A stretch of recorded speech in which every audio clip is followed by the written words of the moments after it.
इस एक्सप्लेनर में दक्षिण भारत की शानदार और प्राचीन भौगोलिक भूलभुलैया के दिलचस्प रहस्यों को डीकोड करते हैं।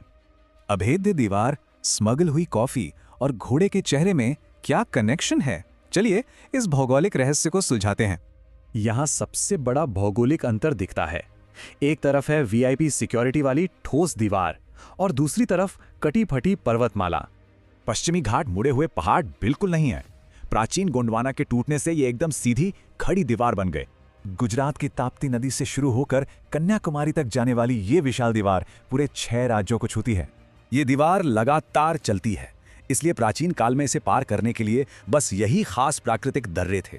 मजेदार बात यह है कि इन चोटियों का इतिहास यमन से स्मगल की गई बाबा बुधन कॉफी से जुड़ा है। कर्नाटक का कुद्रेमुख बिल्कुल घोड़े के चेहरे जैसा दिखता है, पर असली खजाना इसके अंदर छिपा बेहतरीन लौह अयस्क हैं। और इन सब का सरताज है केरल की अनायमुडी। ये पूरे दक्षिण भारत की सबसे ऊंची चोटी है। अब पूरब की तरफ देखें तो ढलान से बहती तेज नदियों ने इन पहाड़ों को पूरी तरह तोड़ दिया है। अब आते हैं एक बहुत बड़े कंफ्यूजन पर। पुरानी किताबों के आंकड़ों पर भरोसा करना भारी पड़ सकता है। घाटी में स्थित जिंदगाड़ा ही असली सर्वोच्च चोटी है। इसके ठीक बाद आर्माकुंडा का नंबर आता है।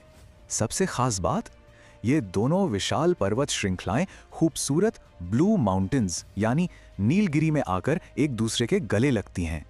इसी शानदार टक्कर से डोडा बेट्टा का निर्माण हुआ। यह पूरे दक्षिण भारत की दूसरी सबसे ऊंची चोटी है।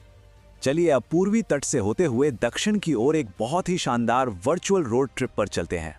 नीलगिरी के ठीक नीचे है पालघाट दर्रा।